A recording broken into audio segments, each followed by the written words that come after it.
Shabbat Shalom.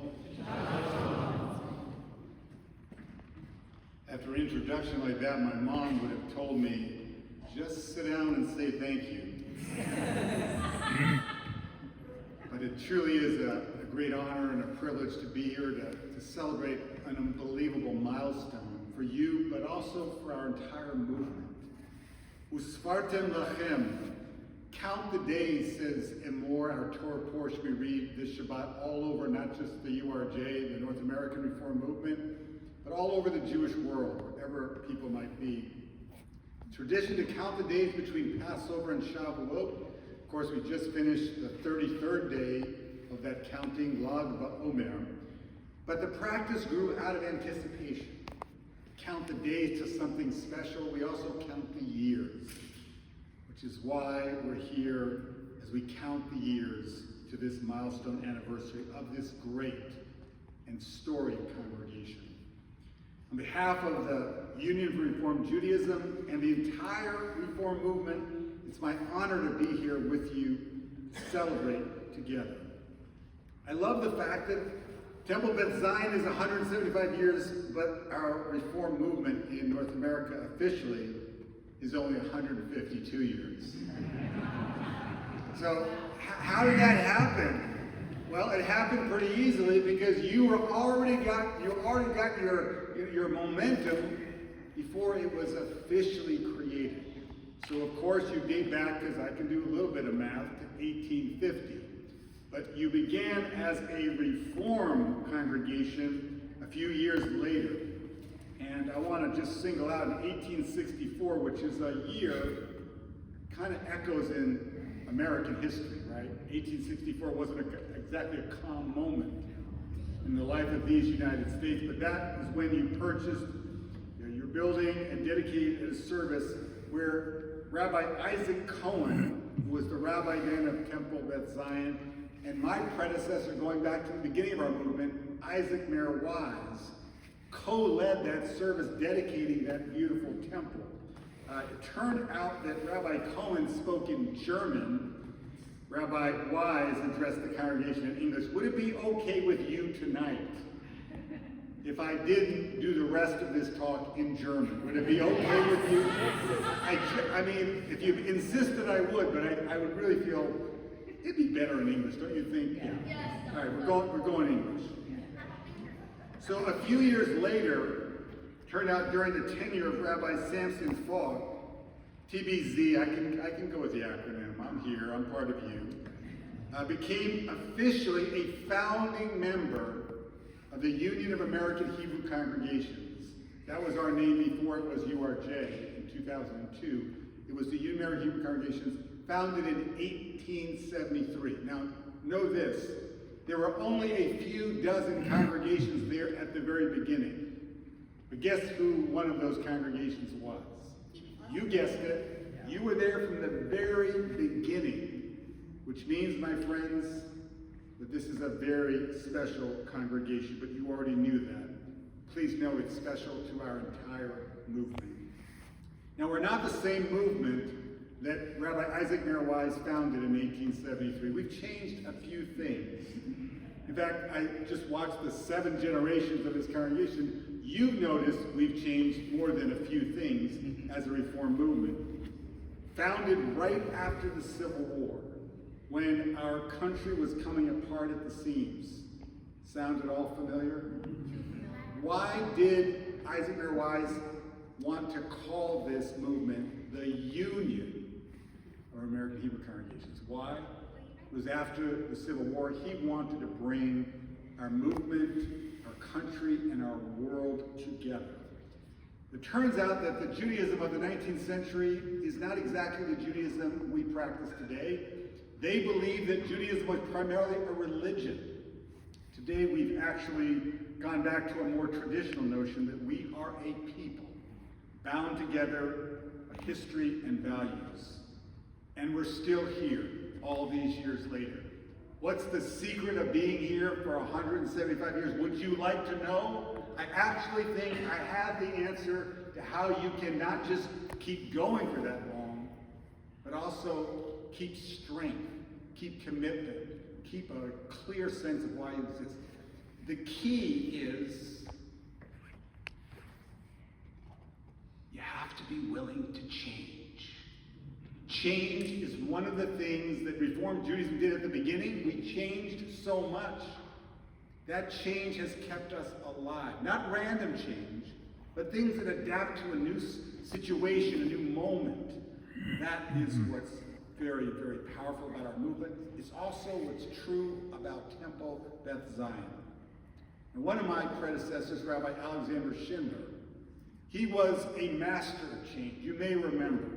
It was the late 1970s, and the Jewish community in North America was actually afraid of intermarriage. And people were saying all throughout the Jewish world to interfaith couples, stay away. Rabbi Schindler knew that was not what we were meant to do. So he changed this to this. He welcomed interfaith couples into our communities. He changed the definition of who actually is Jewish to include patrilineal. If your father was Jewish or your mother, you were part of us.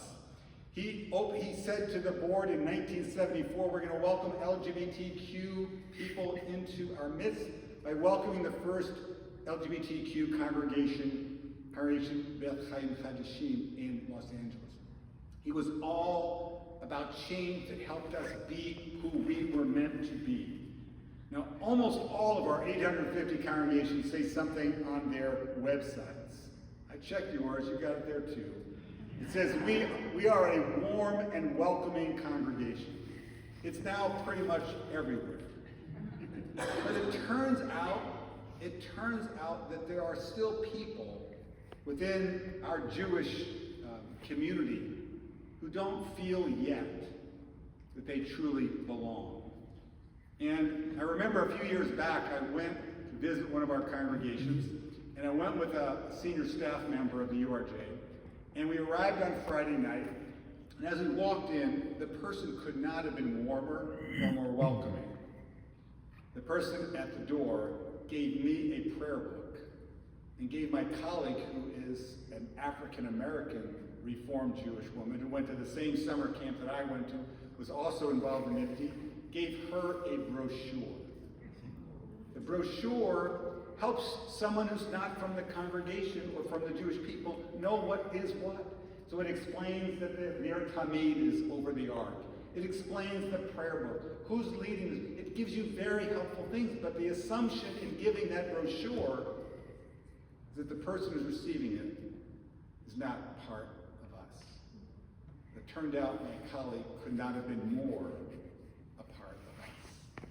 So there still are people who've not yet felt the warmth of the welcome. That's part of our work, my friends. And it turns out that we weren't the largest movement back in the start in 1873, or if I count TBZ, 1864. We were not the largest. We were not the largest in the first part of the 20th century. We became the largest movement in North American Jewish life after World War II. And then we grew, and we grew from not the largest to become the largest movement in North American Jewish life. Let me just do the math for you. We're larger than the Orthodox, the Conservative, and the Reconstructive Judaism movements combined. Does it make us better? It just means right now, according to the Pew surveys, the last two, there are 2 million people in North America who identify with the Judaism that we live here at TBZ and throughout our movement. 2 million people who say, this is where I find my spiritual home. Now, not all of them are formally members. In fact, some people here tonight may not be formally members. But the reach of our vision and practice of Judaism is what actually has brought more people into Jewish life, which means if we keep doing our work and we really are the warm and welcoming and adapting and changing community that we know we are, we could grow even larger, because the largest group right now in Jewish life are the people who are not connected to anything. That's the biggest group. That's either a judgment or an opportunity. Let's take it as an opportunity. Now, I said that the first key to getting to 175 is being willing to make smart, transformational changes. Second thing, I'm giving you the whole secret right now. I'm just laying it out here for you. The second thing is leadership. If you show me a congregation that's strong, principled, visionary leadership, I will show you that is a strong and vibrant congregation. Well, it turns out, guess what, TBZ? You have, going back to the very beginning, strong leaders. Some of them actually were noted throughout the entire United States. Someone like Rabbi Joseph Fink, who stands out.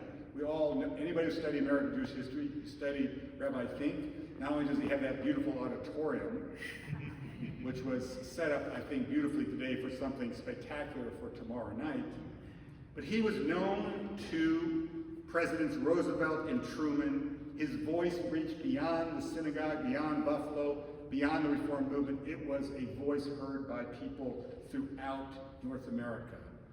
Now, I want to just fast forward all those wonderful rabbis, many of whom I have known, to the rabbi who's sitting on the bema tonight.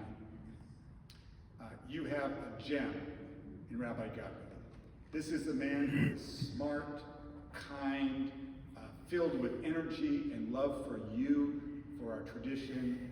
And I had a chance to get to know him over these years, and I am a big, huge supporter and fan, and believe that he can take you and add a beautiful new luster to this shining gem of a congregation. And Cantor, you had me at Modin and not Lila. We were having a little tour of this amazing little history of the congregation. So Rabbi Gutman and I were walking along here, and all of a sudden, she's getting ready for tonight, and starts singing this Modin and Nachim Lach, and it just took my breath away. And then to watch you with those little kids at the family service, and tonight with the choirs, oh my goodness, are you in great shape. But let me also tell you something about your presidents. Put your hand in the air if you were a past president of this great congregation. Look at that. That's also how we got here. It's not just rabbis and cantors and the educational directors, all that. It is also the lay leadership. And I would just tell you, I think the key, evidently, is you have to have the name Ken. Which, by the way, isn't an English name. It's actually a Hebrew word. It means yes. So if you are looking for the president, we currently have a wonderful Ken, who I got a chance to spend time with today, Ken Polk. And we have an incoming, just a couple months. How many days, hours is it? 7 weeks. 7 weeks. 3 years, not 2, 3 years. Huge gratitude. But another Ken Graber, is coming in, and we feel that strength from strength. So let's feel the incredible devotion to this place by the members, but also by the people who've been leading. And I want to just celebrate Don Day, who's a past president of this congregation. And outside my office in New York City are pictures of all the chairmen of the Union of American Hebrew Congregations and the Union of Reformed Judaism. There's Don Day. Every day I walk into my office, there he is, past president of this congregation. Not only was he chairman of the board of the UAC, he was also president of the World Union for Progressive Judaism. There was simply nothing that Don Day didn't do, and didn't do brilliantly. So you are a congregation filled to the brim with leaders. I want to also say something about leading congregations, not just people who lead the congregation, but congregations that lead all of us. It was a few years ago that the Union for Reformed Judaism, Hebrew Union College, and the CCAR all undertook serious ethics investigations to hold ourselves accountable for ethical misconduct that took place over the last decades. We've subsequently worked with over 200 of our congregations to help them adopt their own ethics codes to make sure that all aspects of temple life uphold the highest ethical values of our tradition. Now, I am encouraged by the strength and the dedication of TBZ's current leadership to make certain that going forward, TBZ sets an example for this congregation and for our movement about what it means to walk the path of integrity, safety, tshuva, along with our entire Reform movement. We're all doing this And that's also what will attract people to come be part of such an inspiring movement and such inspiring congregations as yours. Now, of course, the last 175 years, we've seen incredible changes. And we've also witnessed one of the most glorious periods in all of Jewish history, especially here in North America, where Jews have been given more rights, more freedoms, more opportunities than we have ever known in diaspora life. And as this veritable golden age has unfolded here in North America, we are presently experiencing something, frankly, that many of us could not have imagined, which is anti-Semitism is not on a graph going like this. It's on a graph going like this. 3 weeks ago, the ADL, the Anti-Defamation League, released its latest study of the past year in anti-Semitism, and it has grown dramatically. And where is the place we've seen the largest increase in anti-Semitic attacks? It is our college campuses. But you knew that. But if we just think that this is going to go away on its own, we need to pay closer attention. Now, how many of you have kids or grandkids right now on a college campus? Well, I'm in college, so. And you're in college, so you're actually exhibit A. So thank you. It turns out that on many of our college campuses, to walk across campus to come tonight to a service at Hillel is a risky proposition, particularly if you wear a yarmulke or maybe you're wearing a Jewish star. That's not the way America is supposed to be. And we also are seeing that so many of our young people think that maybe it's better to not identify on a college campus and just kind of keep your head down. Maybe it's better not to put a mezuzah on the doorpost of your dorm room. Well, this is not what we're going to accept as the way things have to be. And we are very concerned at the many ways we have to change our practice to make all of our people safe in this country. I would say I'm very concerned by the current administration, by the weaponization of the fight against anti-Semitism, which is also weakening our democratic foundations. Before any student should ever be deported, there first has to be a legal case against them. Not liking what they say is not a reason to banish somebody from a campus or from a country. What has kept the Jewish people safe is the rule of law, due process, democracy in all of its strength. If it is undermined for Palestinians or anyone else, it will be undermined for us. We have to preserve this remarkable country's democratic foundations. Now we have here 4 security guards. I came into the temple tonight. You have cameras doing all the things we need to do. But that alone will not keep us safe. It's right that you're doing it. It's necessary.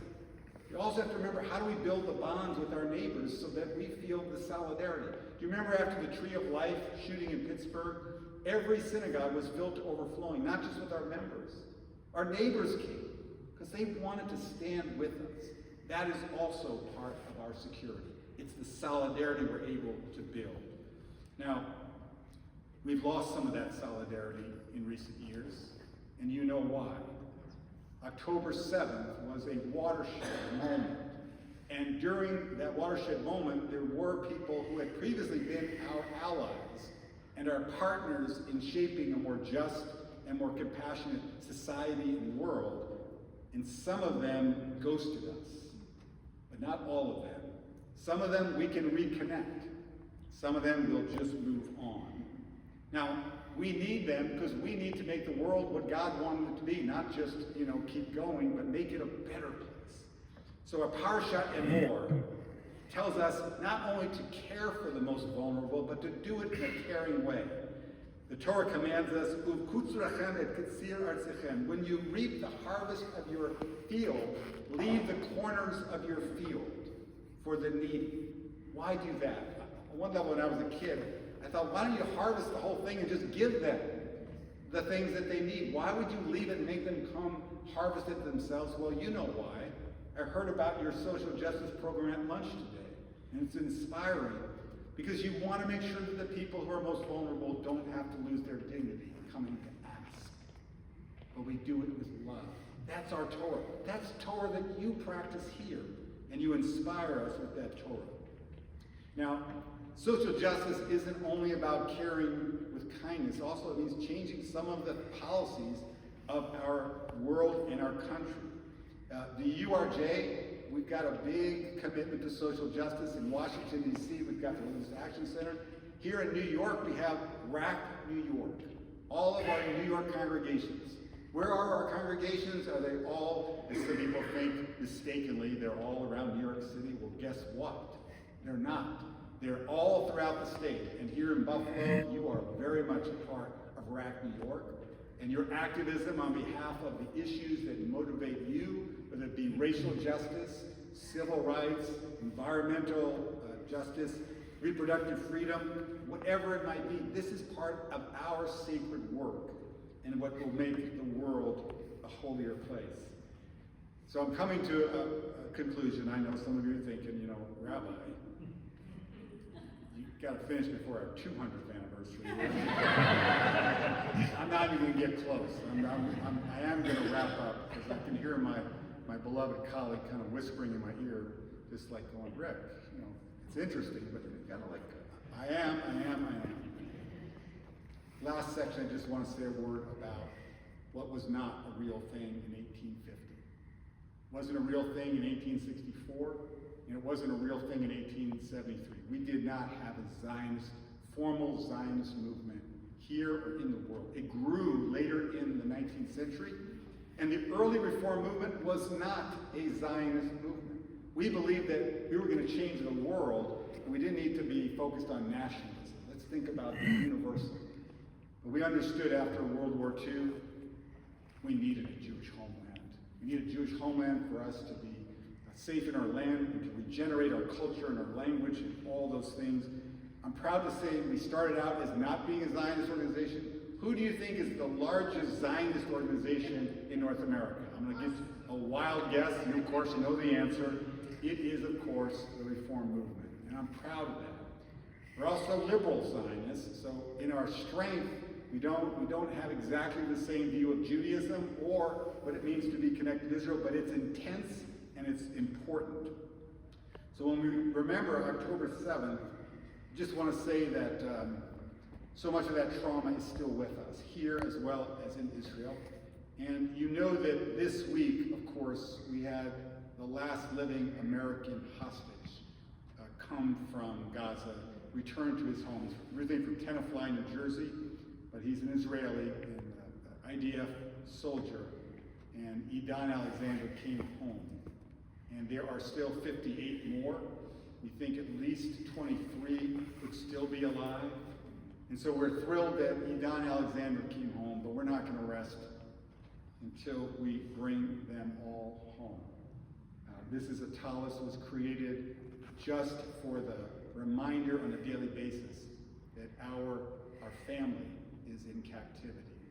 So we have a pretty clear sense of what we need to do. Israel is still surrounded by hateful ideologies from Hamas, Hezbollah, the Houthis, and of course Iran itself. But I want to say something that may stretch us a little bit. It does not make one love Israel any less to be pained by the loss of life and suffering among innocent Gazan civilians. And it's not wrong for us to wish for that suffering to end, including the dire need at this moment for food, water, and other supplies for Gazan civilians. Now, Hamas isn't interested in the well-being of the Palestinian people. That's not. They were willing to use and still use Palestinian civilians as shields. And they're willing to see them killed in combat. And they have commandeered so much of the humanitarian aid that's been brought into Gaza. So we can't actually expect Hamas is going to do the right thing. But friends, we're part of the Jewish people. And Israel is the Jewish state. So we have to be the leaders in doing right in this moment. And I know you join me in wanting the hostages to come home, ceasefire or an end to the war, and humanitarian aid reaching all those who are in need. My bar mitzvah portion, none of you were at my bar mitzvah, but my bar mitzvah portion was about the law of war and the end of Deuteronomy. And it says when you wage war, you can't destroy your enemy's fruit-bearing trees. Why? Because those trees are going to feed not only your enemy, but your enemy's children and grandchildren, and on and on and on. So even in the conduct of war, the Torah tells us there are certain red lines that must not be crossed. And I think how civilians are treated is one of our red lines. I'm not saying it's one of Hamas's red lines. It isn't. But it's one of ours. So let's continue to follow that. Well, every clergy person, every cantor rabbi knows you don't end with a painful, hopeless method. You have to have a nechemta, something that's going to lift people up, make them go to the oneg and have that delicious cake that our friend made. So I have a nechemta for you. I lived in Israel for several years. The first year I lived there was just a little bit after the 1973 war. I lived with a group of Israeli law students, all of whom had fought in the Yom Kippur War. And they would tell stories that would literally undo me and all of us who listened. And it was just a couple of years after the end of the war, 4 years to be exact, when Anwar Sadat, who led the war on behalf of Egypt to destroy the Jewish state, he was the arch enemy of the state of Israel. He decided to come to Jerusalem. Well, that was a couple years later. I was living in Jerusalem because I was a first-year rabbinical student. And he came and he was staying at the King David Hotel. They put him in the nice presidential suite as the president of Egypt. And my neighbors were, many of them, very, very hostile to any of the Arab countries because they saw what pain they brought upon the Jewish state and the Jewish people. My landlady hated all Arabs. She would tell anyone, any time of day, I don't like them, I don't trust them. So we lined the street when Anwar Sadat is taking his motorcade from the King David Hotel to the Knesset. They're driving right through Rehavia, where we lived, and we're standing there, and they gave us a Israeli flag to wave, and then they also were handing out Egyptian flags. So I, of course, had one of each, and I was like really enthusiastic, and we see the motorcade coming, and I look over, and there's my landlady. I'm thinking, oh God. She's going to destroy it, because Anwar Sadat's going to look out of the car at her, and she's going to be going like this. So I'm thinking, why is she standing there? So I look over at her, and she's got her Israeli flag in the right hand, and she's waving it. I look at her left hand, and she's got an Egyptian flag. So I catch her eye, I'm looking at her, and she looks at me, and she goes, in one day, she went from being someone who only had distrust, even animosity and hate, to being someone who was able to see hope. Friends, I'm hopeful, but I'm not naive. We're not about to see peace in the Middle East. We're not about to see a two-state solution. We're not about to. It may be years, maybe decades. I'm telling you this story because things can change and they must change. And we have to believe in a future that could be filled with goodness. Now, the future of the state of Israel is all of our responsibility. The future of the Jewish people is our responsibility. But the future of TBZ is your responsibility with us. And I would just tell you, this is not a dark moment in TBZ. This is a moment of light and hope and imagination.